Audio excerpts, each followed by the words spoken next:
Bom dia, pessoal. Boa tarde, boa noite, dependendo do horário que cada um for assistir.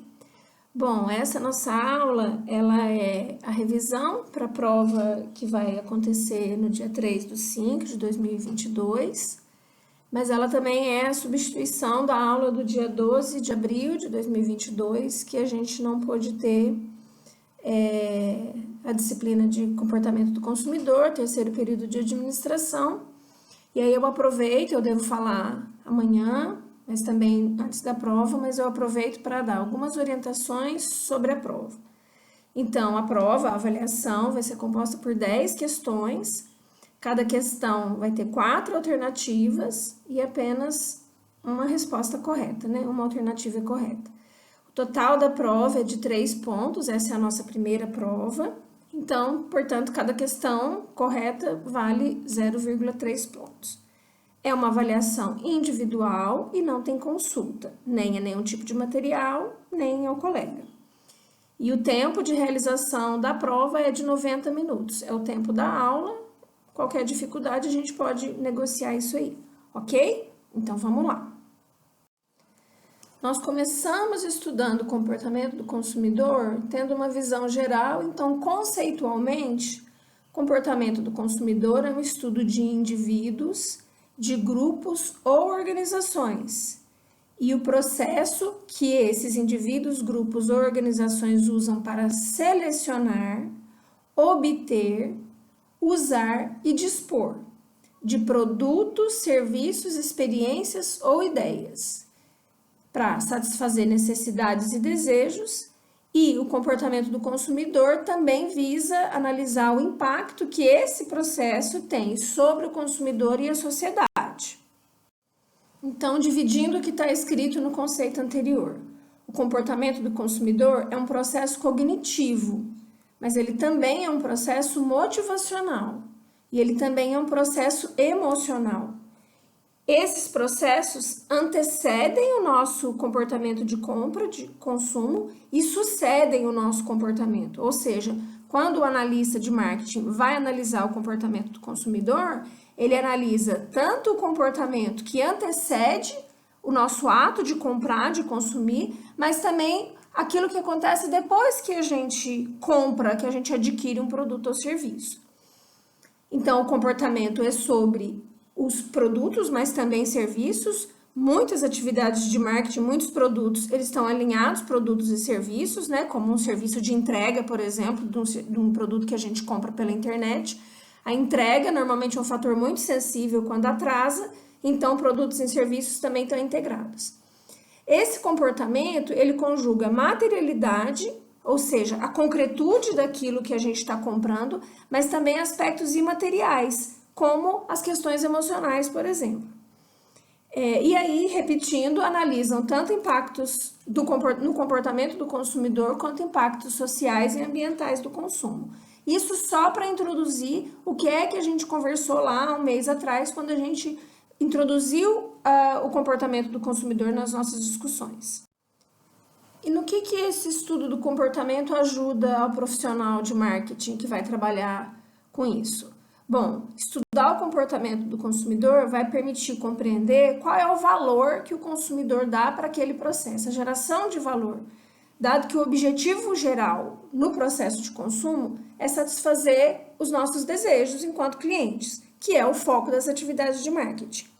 Então, compreender essas necessidades e desejos vai ajudar o profissional de marketing a pensar segundo a ótica do consumidor, os seus desejos, as suas necessidades, as suas frustrações, os seus prazeres, evitando o que chama de miopia de marketing. O que é essa miopia de marketing? É quando o analista não consegue ver o que está longe, ele só consegue ver o que está perto.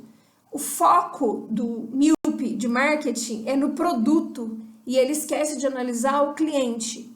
Uma estratégia de marketing para mostrar o quanto um produto pode beneficiar ou ajudar o consumidor a resolver problemas é muito mais eficiente do que tratar apenas das suas características.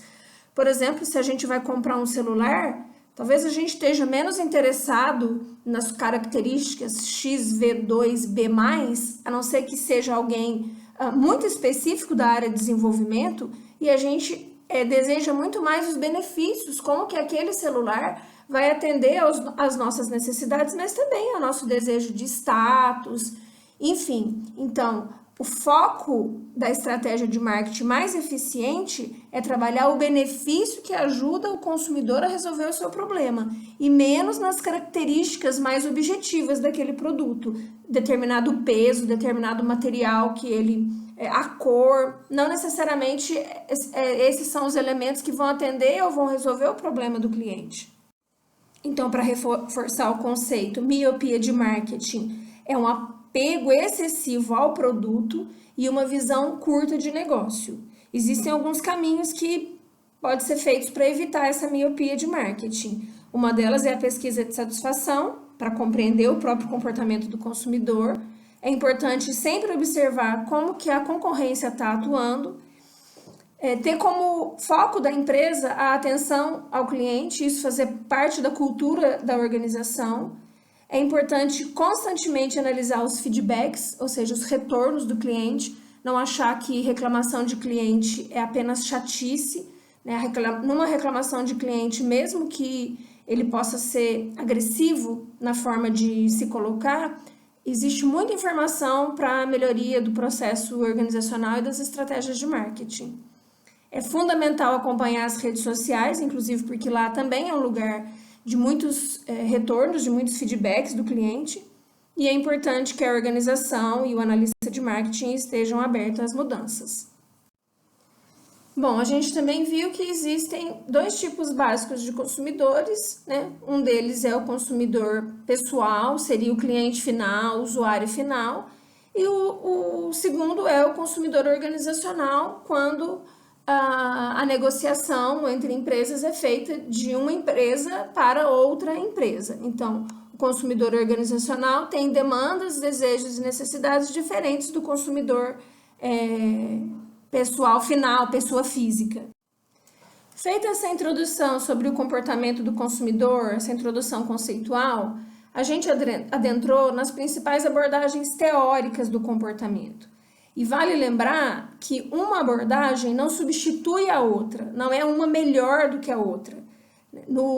Na análise do comportamento do consumidor, todas essas teorias ajudam a explicar algum ponto do comportamento. Então, existe uma convivência de teorias diferentes, que explicam determinados aspectos da relação entre consumidor e bens e serviços adquiridos. Uma teoria nova surge quando outras não conseguem explicar determinado aspecto que é relevante no processo de comportamento do consumidor. Mas vale lembrar que nem a junção de todas essas teorias é capaz de entender na completude a complexidade do comportamento de nós, né, indivíduos. Então, sempre vai haver uma lacuna e por isso surge uma nova teoria. Provavelmente muitas outras teorias ainda vão surgir para tentar entender essa complexidade. A primeira teoria que a gente viu foi a teoria da racionalidade econômica. Ela se baseia na microeconomia, que surgiu no início do século XX. Então, a compreensão da teoria do consumidor, ele entende que essa área de interesse está circunscrita à avaliação das interações entre consumidor e produtores em um determinado mercado, isso no campo da microeconomia. A microeconomia tem uma visão do consumidor que se apoia na racionalidade econômica. Então, a teoria da racionalidade econômica entende que o consumidor obedece a um padrão egoísta e maximizador. As suas escolhas de consumo, enquanto consumidor, buscam o maior benefício, prazer ou sofrimento, ao menor custo possível, ou seja, ao menor desconforto ou sofrimento possível. Essa é a base da teoria da racionalidade econômica para entender o comportamento do consumidor. A teoria da racionalidade econômica é baseada no utilitarismo psicológico, que vai reforçar o que nós dissemos anteriormente, ou seja, os esforços de escolha de um consumidor sempre têm como base a maximização dos graus de satisfação psicológica e prazer obtidos a partir do uso dos produtos e serviços adquiridos, buscando diminuir o custo de sofrimento. E a análise da teoria da racionalidade econômica se baseia nas curvas de demanda, que é muito utilizado na microeconomia. O uso contínuo de um bem leva a um decréscimo da percepção de utilidade por parte do consumidor. Vocês lembram que nós usamos o exemplo da água no deserto? Então, o primeiro gole, a gente talvez pagasse R$200. No segundo gole, talvez a gente pagasse também R$200 por um gole de água para quem está há muitos dias sem beber água. Agora, do terceiro gole para frente, será que a gente pagaria R$200 por um gole de água? Então, o grau de satisfação psicológica, ele decresce, ele diminui à medida que quantidades adicionais desse bem vão sendo consumidas. O segundo gole, o terceiro gole. Então, o decréscimo de prazer decorrente do uso constante dos bens chama-se taxa de utilidade marginal. A taxa de utilidade marginal explica a sensação de retorno decrescente que o consumidor experimenta após o uso prolongado de quantidades significativas de determinado produto.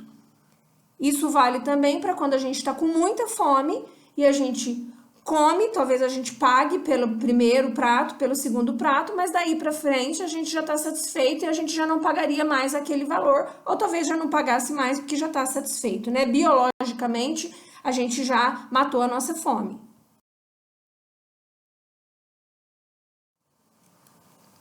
A teoria da racionalidade econômica, portanto, ela está centrada nos efeitos que o consumo de um bem produz no consumidor. Mas ela tem limites. Ela não permite, por exemplo, uma compreensão mais profunda dos processos psicológicos que vão rodear o nosso comportamento de compra. A percepção de utilidade do consumidor, ela tem uma natureza subjetiva, que é difícil ser quantificado, como a curva de demanda tenta fazer. Ela tenta quantificar, mas a percepção de utilidade do consumidor é mais complexa do que essa quantificação.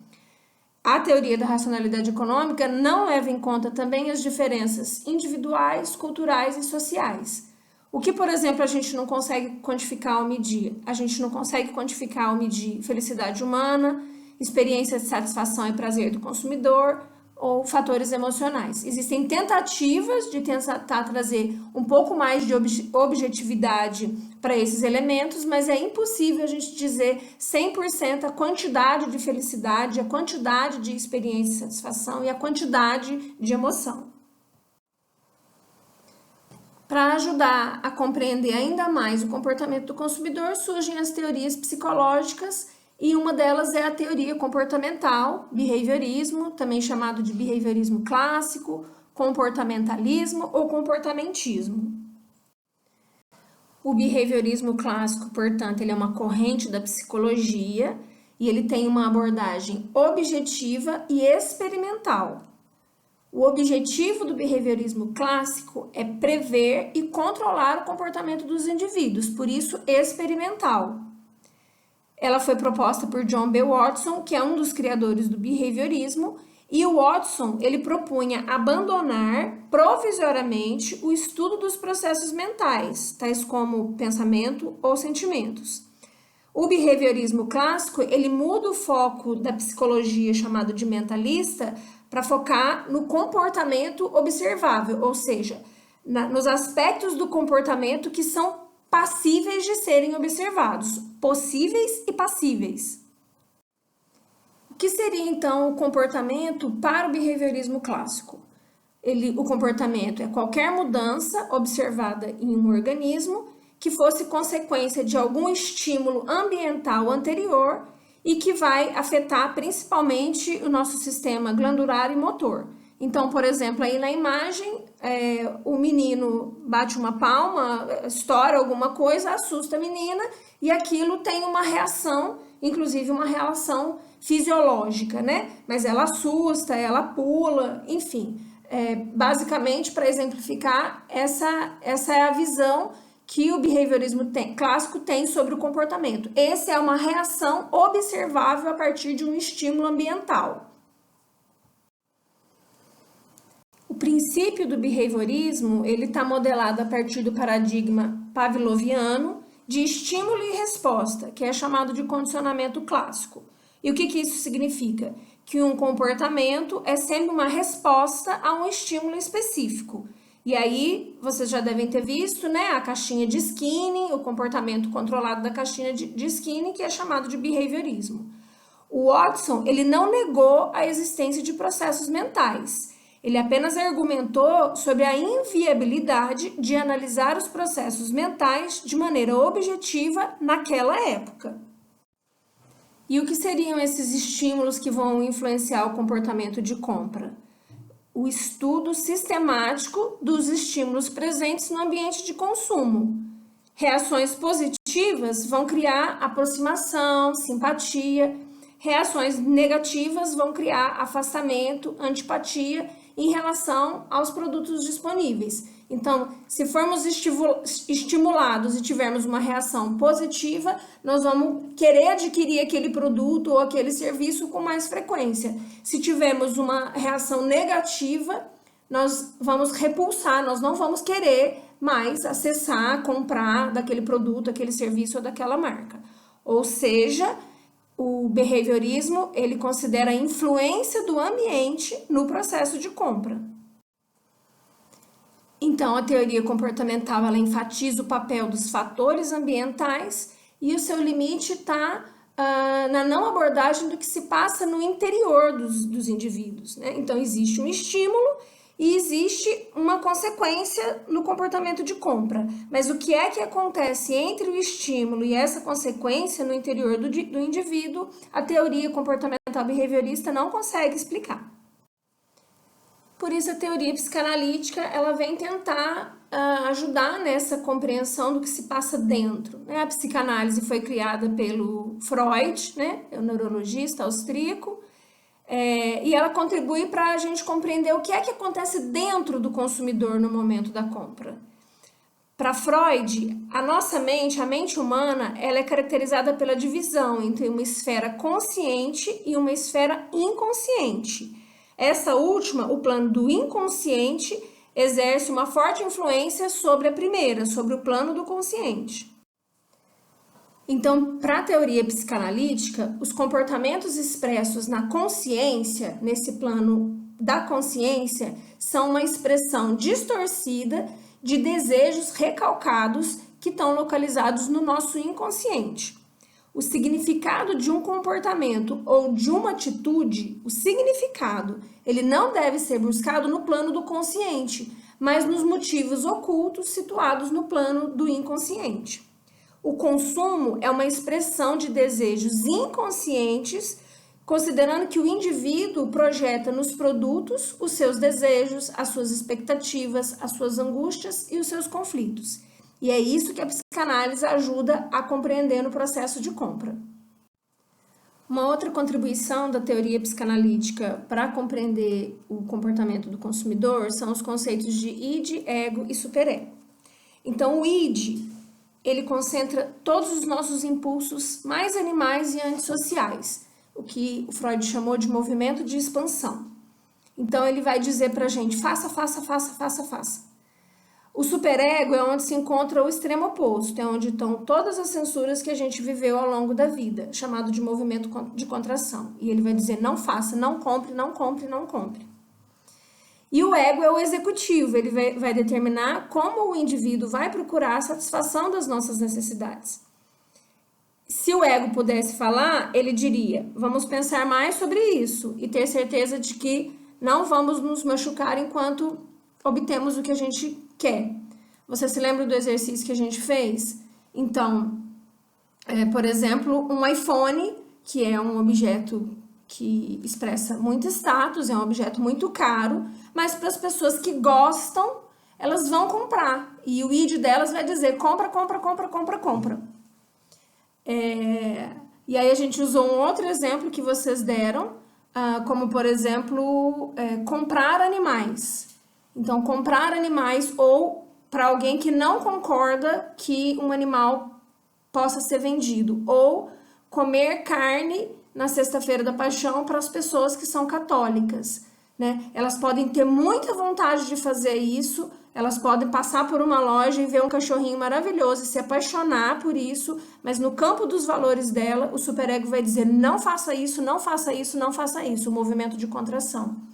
Ela pode ser chamada para um churrasco na sexta-feira da paixão e ter muita vontade de comer carne e amar comer carne, mas no campo de valores dela, o superego vai dizer não faça isso, não faça isso, não faça isso. E o ego vai ser o que vai fazer essa negociação entre o id e o superego. O superego, ele vai ter pouca influência na hora de decidir no processo de compra de bens de primeira necessidade, como alimentação ou saúde, né? Porque se ele é um bem de primeira necessidade, o indivíduo ele fica psicologicamente livre para tentar aumentar suas chances de satisfação das necessidades, enquanto diminui a probabilidade de danos por agir, porque a probabilidade de dano ela é maior quando a gente decide por comprar, né? Porque comer, cuidar da saúde são prioridades. Então, nesse sentido, o superego vai ter pouca influência. Agora, bens considerados não essenciais, como produtos e serviços considerados supérfluos, podem gerar conflitos na hora do consumo, devido à presença das forças do superego. Então, por exemplo, no ramo da beleza, principalmente se for um consumidor onde a renda é mais comprometida com os bens de primeira necessidade, ou no ramo do entretenimento. E esse tipo de bem e de consumo pode gerar peso de consciência devido à força da ação do superego. Bom, e se a teoria psicanalítica tratou do indivíduo, as teorias sociais e antropológicas elas vão tratar do indivíduo em sociedade.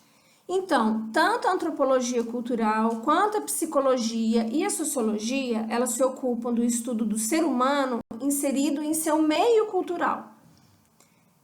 Essas teorias se diferem ao darem ênfase a diferentes elementos do relacionamento de uma pessoa com seu ambiente, mas todas preocupadas com a interação entre indivíduo e meio ambiente. Para as teorias sociais e antropológicas, todo comportamento é uma função das inter-relações entre personalidade, sistema social e cultura. A psicologia ela vai se voltar para o estudo da personalidade. A sociologia ela se volta para o sistema social. E a antropologia vai explorar mais os âmbitos da cultura. E nessa relação entre antropologia e consumo, o antropólogo ele é capacitado para ter empatia com grupos diferentes do seu próprio e para se sintonizar com outros padrões culturais. Então, o olhar do antropólogo ele não é um olhar moral que vai dizer isso está certo e isso está errado, porque ele entende que padrões culturais não é uma questão de estar certo e errado. O treinamento que o antropólogo recebe faz dele sensível às diferenças culturais, conflitantes ou divergentes. Então, um antropólogo, ao analisar um comportamento em uma determinada sociedade, que, por exemplo, não come carne em um determinado período, por exemplo, na Espanha, onde se almoça e se faz a cesta depois do almoço, por exemplo, onde se usa determinada vestimenta, o treinamento do antropólogo é feito para ele compreender que aquilo acontece daquela forma e não para fazer julgamentos de certo e errado. Ele é sensível a essas diferenças. A atenção do antropólogo está voltada para a identificação dessas diferenças, que pode ser importante em situações de diversas naturezas, inclusive na hora de definir estratégias de marketing para contextos diferentes, culturais, né? Contextos culturais diferentes. No âmbito da sociologia, o aspecto que mais interessa para a análise do comportamento do consumidor é a compreensão sobre sociedades estratificadas. Então, os sociólogos, eles se atentam para o fato de uma sociedade ser uma coletividade organizada e nessa coletividade as pessoas interagem umas com as outras dentro de um sistema de posições e papéis. Essas posições e papéis surgem porque as sociedades são estratificadas, as sociedades são compostas por estratos. De acordo com a complexidade de cada sociedade, ocorre uma diversificação mais ou menos complexa das posições e papéis de cada indivíduo. Vocês lembram que eu falei para vocês que, por exemplo, na Índia, a sociedade ela é de castas. Então, naquele contexto cultural, a pessoa que nasce em uma determinada casta, ela não muda de casta, ela não sobe que no nosso caso seria uma classe, ela sobe de classe. Lá na Índia isso não acontece.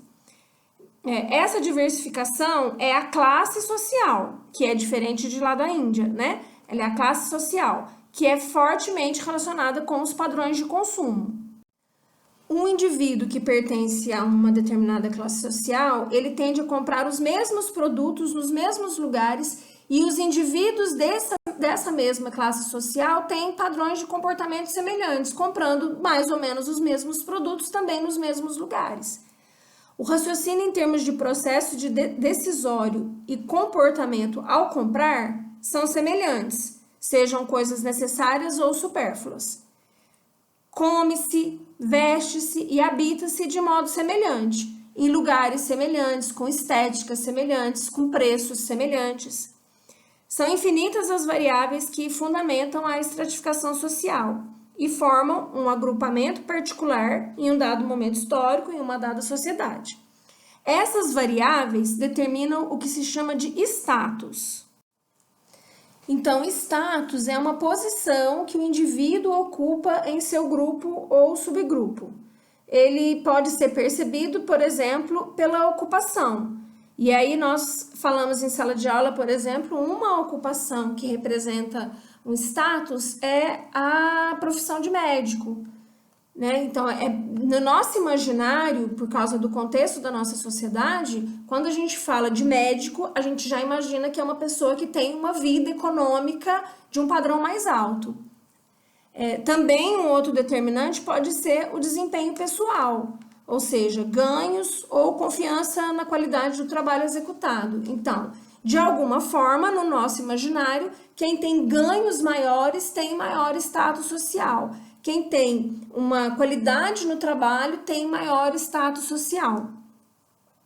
Também está no campo, o status social também está no campo de valores ou crenças e também no campo de posses, né? Ter propriedades, enfim, ter determinado carro, morar em determinado lugar. Esses são determinantes do status social. O que o indivíduo escolhe e como usa refletem a sua classe social. Isso que a gente fala de o que o indivíduo escolhe e como usa, que determina a sua classe social, também vai mostrar o seu estilo de vida. Então, o estilo de vida de uma família vai se dar em função da sua renda e de como essa renda é gasta. Por exemplo, a educação que o indivíduo escolhe, se os filhos vão estudar numa escola pública, numa escola particular de determinado padrão, o tipo de lazer que ele vai consumir, se vai ter cota em um clube, se vai viajar para a praia nos finais de semana ou feriado, se vai viajar para o exterior, o tipo de poupança, de economia que vai fazer, se vai aplicar numa poupança, se vai fazer um investimento de alto risco. Uma família de baixa renda, por exemplo, compra produtos diferentes em locais diferentes a um preço diferente do que uma família de classe média ou de alta renda. Quanto mais baixa for a classe social e a renda, mais as compras são feitas a crédito, porque existe menos dinheiro para girar no cotidiano. Para essa classe social mais baixa, vão ser feitas menos comparações entre preço e qualidade. E essa classe pode ter menos conhecimento sobre os seus direitos legais. Nas classes mais baixas, ela pode levar ao comportamento escapista, que é quando as pessoas tentam viver um estilo de vida comprando coisas, mas que não necessariamente elas pertencem àquela classe que costuma comprar aquele produto, usar aquele serviço ou viver daquela forma. O comportamento escapista, então, representa o consumo de artigos simbólicos em ascensão, por exemplo, um smartphone ou, por exemplo, um carro. É um comportamento que vai uma espécie de sucesso compensatório por não conseguir se realizar em outras áreas da vida. Então, aqui o exemplo, o indivíduo não pode ser um executivo bem-sucedido, mas pode comprar o carro que o executivo usa, talvez parecido, talvez vai comprar a crédito. E por meio do consumo, o indivíduo reduz a sensação de fracasso de não poder consumir. E por fim, a teoria cognitivista, que é a teoria mais empregada pelos pesquisadores do comportamento do consumidor, porque ela vai integrar tanto produto, quanto consumidor, quanto ambiente, a partir de uma visão do consumo como processo de tomada de decisão. Então, para a teoria cognitivista, todas as outras abordagens, a teoria da racionalidade econômica, o behaviorismo comportamental, a teoria psicanalítica e as teorias sociais e antropológicas, elas vão ajudar a compreender o comportamento do consumidor, mas para ela como um processo de tomada de decisão. Entender o comportamento de consumo como um processo de tomada de decisão é ver o consumidor como alguém que escolhe, através da influência de processos cognitivos, ou seja, nossa percepção, a nossa motivação, a nossa aprendizagem, a memória, atitudes, valores e personalidade. Fatores sociais, como os grupos sociais aos quais a gente faz parte, os valores e crenças da nossa família, a cultura da qual a gente faz parte, a classe social da qual a gente faz parte. O indivíduo, né? O consumidor. E os fatores situacionais, que são as influências localizadas no meio ambiente nos momentos das decisões de compra do indivíduo, ou do grupo, ou enfim. Então, a teoria cognitivista, ela vai tentar compreender esses fatores que influenciam o comportamento de compra, psicológicos, socioculturais, situacionais e demográficos, e essa é a aula que a gente teve hoje de manhã.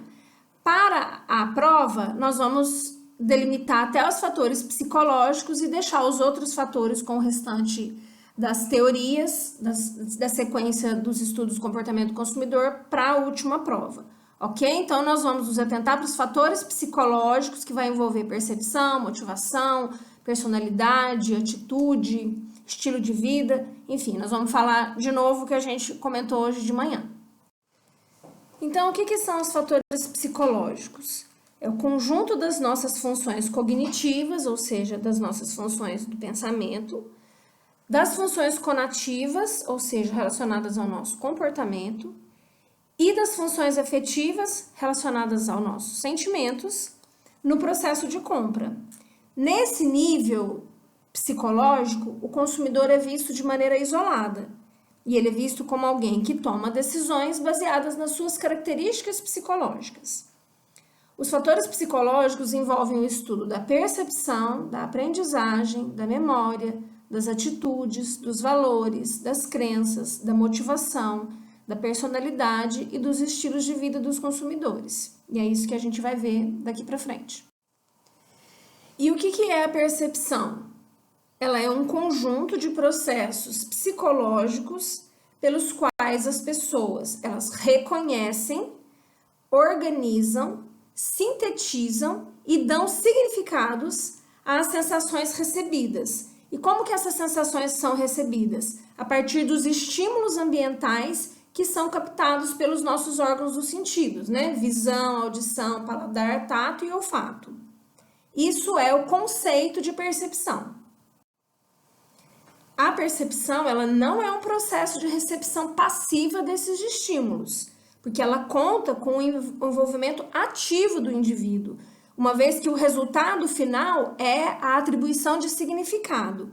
Então, a percepção é um processo psicológico de atribuição de significação a esses estímulos sensoriais, que são percebidos, estímulos externos que são percebidos pelos nossos sentidos.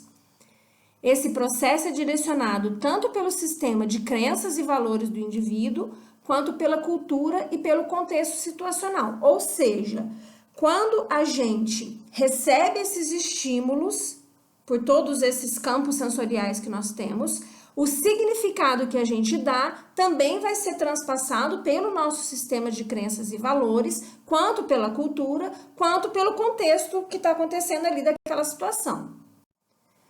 Todos os dias, a todo momento, a gente recebe estímulos de todas as formas, incluindo estímulos de marketing, que nos chegam pelos nossos diferentes canais sensoriais, né? Visualmente, auditivamente, pelo nosso paladar, pelo nosso olfato, pelo nosso toque. E esses estímulos têm o intuito de chamar a nossa atenção para um determinado produto. Por isso tem degustação no supermercado, por isso determinados produtos são disponíveis nas prateleiras para que a gente pegue eles. Por isso existem, né, os banners e os estímulos visuais e as páginas no Instagram com fotos muito bonitas. Por isso nos ambientes muitas vezes existe música, né, que vai de alguma forma estimular aquilo que nos interessa. Então, a percepção humana, se a gente fosse captar tudo que está disponível, todas as coisas, a gente não ia dar conta. Então, a nossa percepção humana, ela é inteligente e ela tem dispositivos que vão permitir a gente selecionar informações com base em critérios de relevância e interesse, o que é chamado de filtros perceptivos. Isso acontece para que a gente se mantenha, inclusive, saudável, né? Ninguém dá conta de observar tudo que está disponível o tempo inteiro, em todo lugar, por todos os nossos sentidos. Então, os filtros perceptivos vão fazer essa seleção. Alguns dos filtros mais importantes são atenção seletiva, distorção seletiva e retenção seletiva. E a gente vai falar mais sobre eles.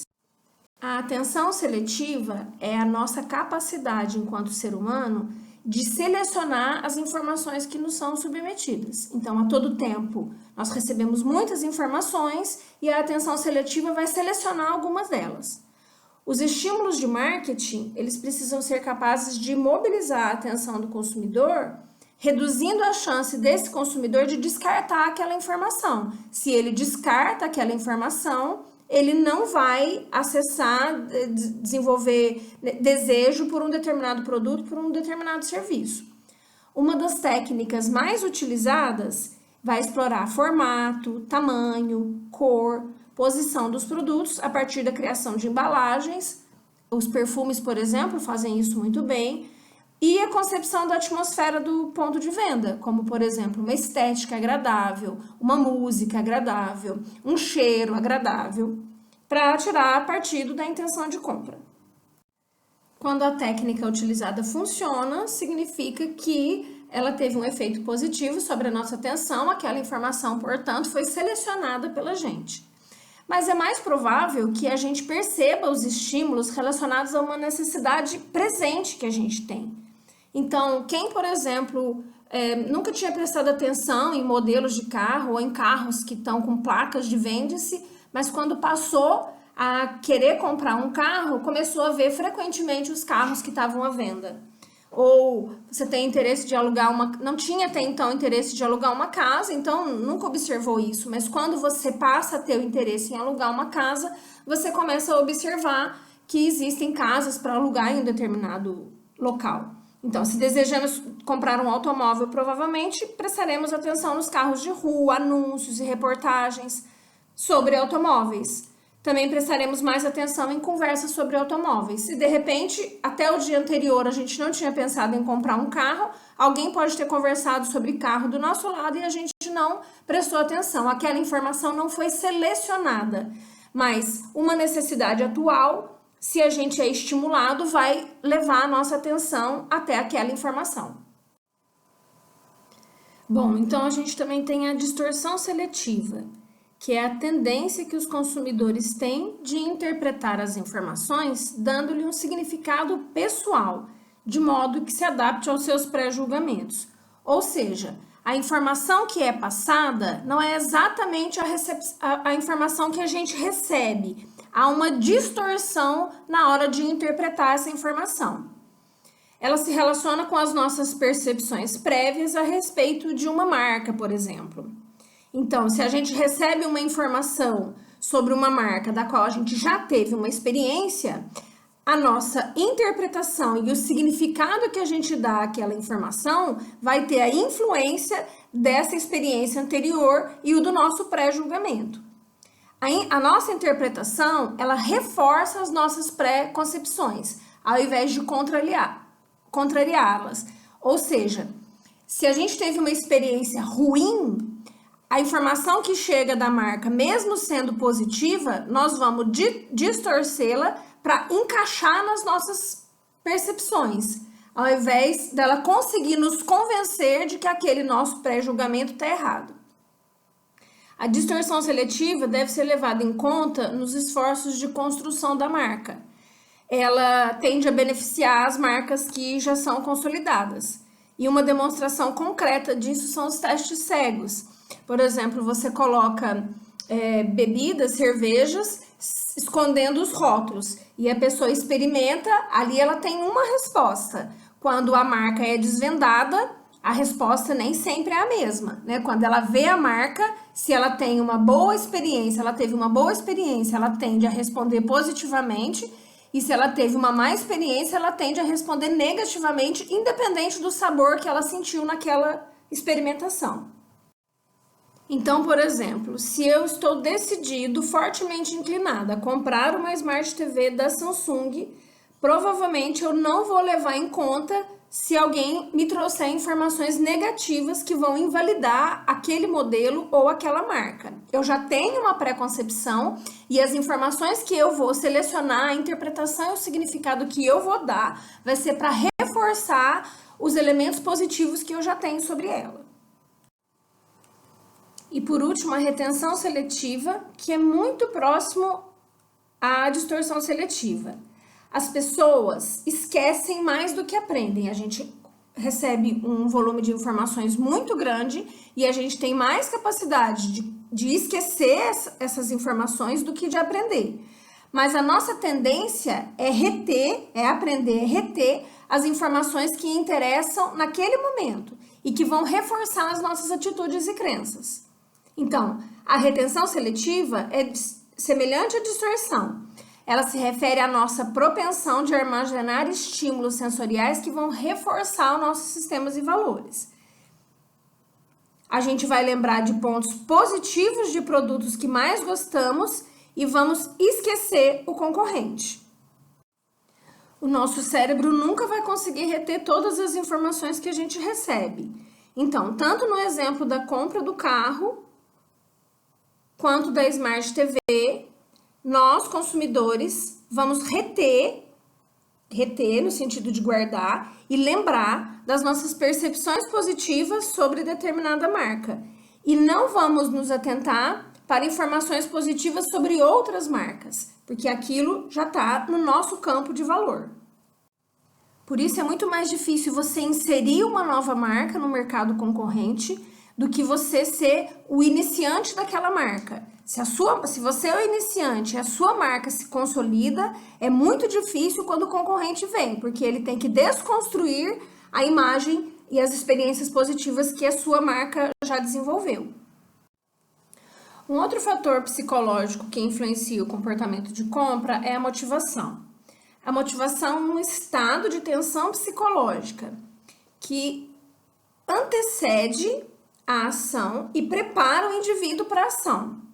Ela acontece de maneira geral quando uma necessidade é despertada. E essa necessidade é despertada tanto por um impulso interno ou por um estímulo externo. Essa necessidade vai levar o indivíduo a empreender uma ação. Isso é o comportamento. E essa ação tem o objetivo de reduzir essa tensão, orientando para um objetivo vinculado à necessidade inicial, como, por exemplo, a necessidade de comprar alguma coisa para diminuir aquela tensão e atender aquela necessidade. Conceitualmente, necessidades e desejos são coisas distintas. As necessidades são nossas carências, vazios ou motivos que podem ser de natureza fisiológica, ou seja, voltadas para a questão fisiológica do nosso corpo, de natureza psicológica ou até mesmo de natureza espiritual. Os desejos são as formas moldadas pela sociedade para atender a essas necessidades.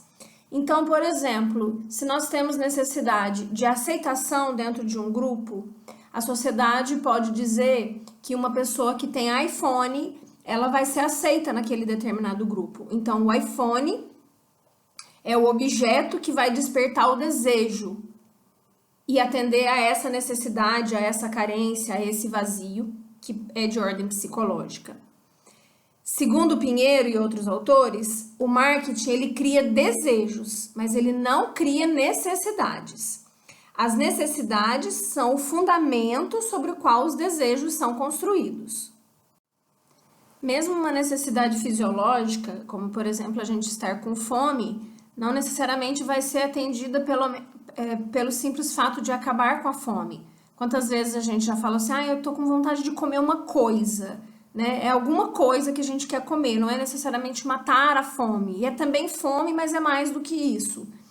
Então, existe uma necessidade de comer alguma coisa e o desejo, que são essas formas moldadas pela sociedade, que pode ser o desejo de comer um lanche, de comer Nutella, de comer um pavê. Então, o marketing cria esses desejos, ele não cria as necessidades. Existem várias formas de classificar as necessidades, e uma delas divide as necessidades da seguinte forma: necessidades biogênicas, que são as nossas necessidades inatas, tem a ver com os nossos processos desde quando a gente nasce e estão vinculadas ao nosso corpo biológico. As necessidades psicogênicas, que têm relação com a nossa aprendizagem. As necessidades utilitárias, elas vão enfatizar os atributos concretos dos objetos. A gente compra alguma coisa para atender a algum objetivo concreto e útil. E as nossas necessidades hedônicas, que estão nos aspectos da experiência num campo muito mais subjetivo. Um outro modelo de classificação das necessidades é o modelo de hierarquia das necessidades, a famosa pirâmide de Maslow, e que ela vai do nível mais baixo, que é o nível fisiológico, que tem a ver com as nossas necessidades fisiológicas. O nível seguinte, é um nível acima, tem a ver com a nossa necessidade de segurança, segurança financeira, ter uma casa para morar, ter um plano de saúde que vai garantir, né, a nossa saúde no momento de doença. O plano seguinte tem relação com o sentimento de pertencimento e de ser amado. O plano logo superior tem a ver com a nossa necessidade de estima, né, de ser reconhecido. E no último plano, ele tem a ver com a nossa autorrealização. Então, para Maslow, conforme os níveis da hierarquia vão sendo atendidos, as necessidades localizadas nos patamares mais elevados começam a surgir. Para ele, se as necessidades inferiores não forem atendidas, os esforços motivacionais vão se concentrar na redução da tensão localizada no patamar inferior. Ele entende que se a gente não atendeu às necessidades fisiológicas, nós não vamos nos motivar pelas necessidades de segurança. É preciso primeiro atender ao nível mais baixo para os esforços motivacionais subirem de nível.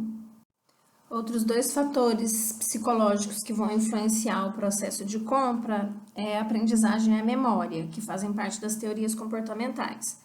As teorias comportamentais da aprendizagem, elas vão enfatizar o papel que os estímulos do meio ambiente vão desempenhar na construção das nossas condutas aprendidas. Uma das estratégias de aprendizagem é o uso da técnica de condicionamento respondente, que tem bastante relação com o behaviorismo. Essa técnica consiste em fortalecer as ligações entre estímulo e resposta, através da repetição. Outra técnica é chamada de aprendizagem operante, que também se assemelha ao behaviorismo.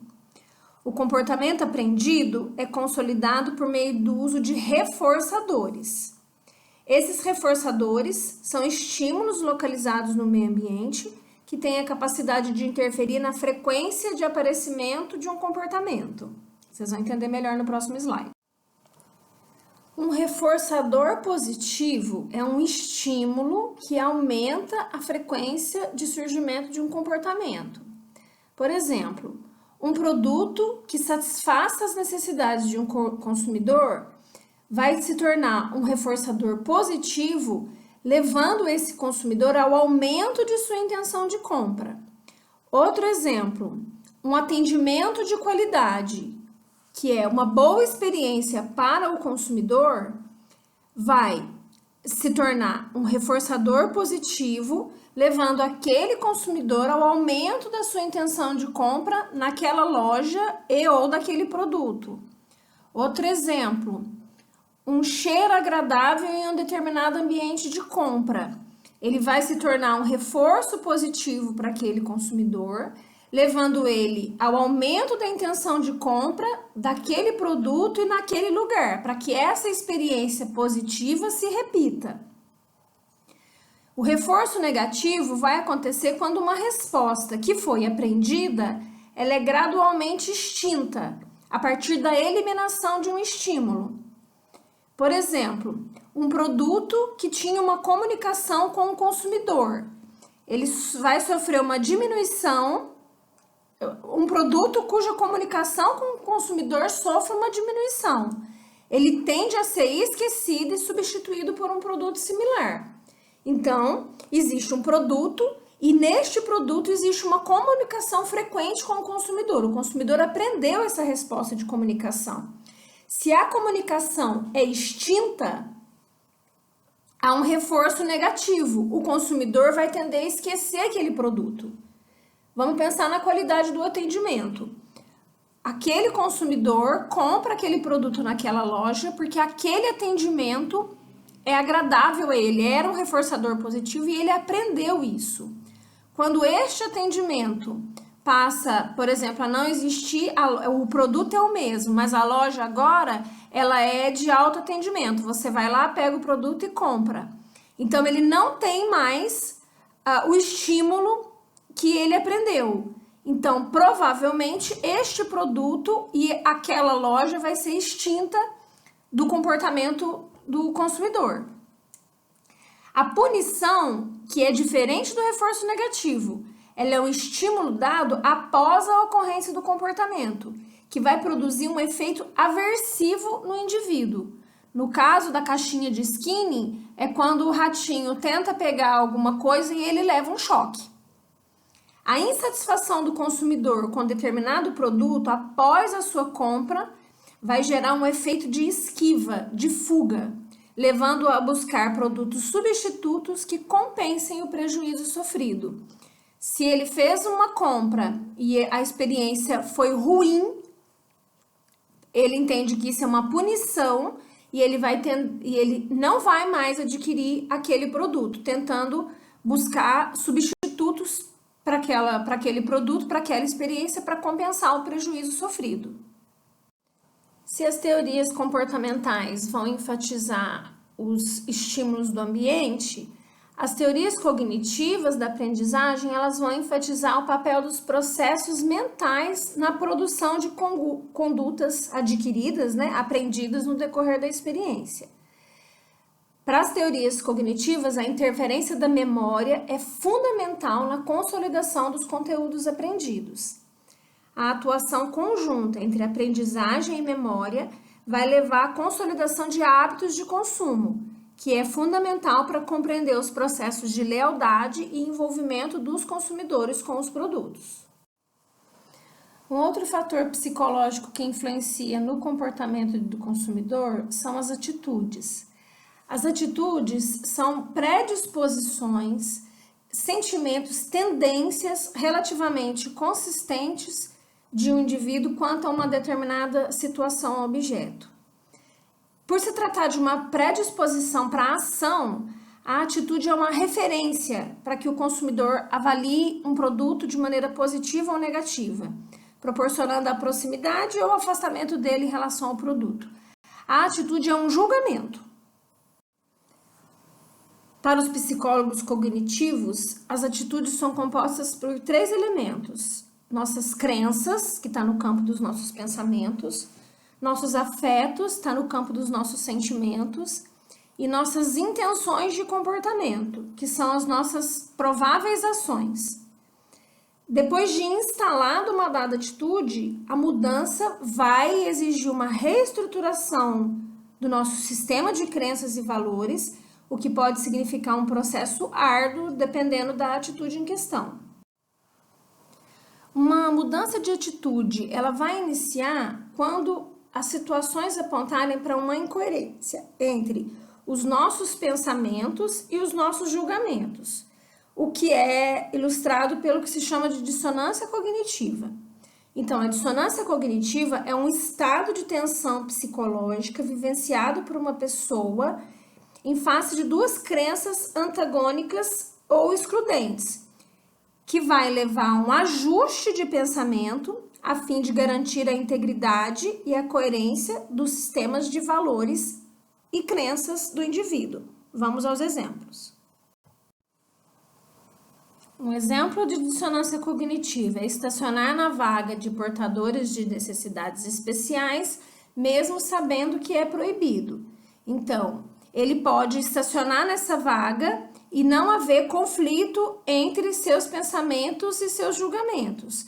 Mas quando esse julgamento e esse pensamento passa a ser conflitante, pode ser que ele deixe de estacionar na vaga. Ou jogar lixo na rua, mesmo ciente de que tal ação traz consequências negativas para o meio ambiente como um todo. Se ele tem essa atitude de jogar o lixo na rua, sem a consciência, não há conflito entre julgamento e pensamento e ação. Mas se ele passa a ter essa consciência, isso vai gerar um conflito e vai haver um ajuste na atitude. A dissonância cognitiva, ela faz esse ajuste. Não praticar exercícios físicos, mesmo entendendo o quanto eles são necessários para a saúde. Da mesma forma, e vale lembrar que essa mudança de atitude ela não é tranquila. Ela vai necessitar de uma reestruturação de todo o nosso campo de valores e crenças. Os profissionais de marketing, eles podem estimular uma mudança de atitude construindo estratégias que levem o consumidor a essa dissonância. Então, vamos usar o exemplo. Uma determinada localidade deseja estimular a atividade física para a sua população. Ela pode, portanto, contratar profissionais de marketing e desenvolver campanhas que vão mostrar as consequências da falta de exercício e aí vai provocar esse conflito, que é a dissonância, entre o que precisa ser feito para ser saudável e o que a população está realmente fazendo. A dissonância vai provocar esse ajuste de modo que a atitude dela vai mudar. Então, ela vai passar a praticar atividades físicas para que pensamento, julgamento e atitude estejam alinhadas. Bom, nós também temos os fatores de personalidade, autoconceito e estilo de vida que também vão determinar o comportamento do consumidor. A personalidade é entendida como um padrão característico de pensamentos, sentimentos e ações de determinado indivíduo. O conceito de personalidade diz respeito à singularidade de uma pessoa e ao seu padrão de reação às situações presentes no ambiente que ele vive. O consumo de produtos e serviços, ele permite não só a satisfação das necessidades no âmbito utilitário ou hedônico, mas também contribui com a construção do que se chama de autoconceito do consumidor, ou seja, uma definição da imagem social para si e para os seus pares. O consumo, ele vem delimitando a identidade dos sujeitos e a construção de novas experiências do eu, que vão sendo utilizadas em função das diferentes situações sociais.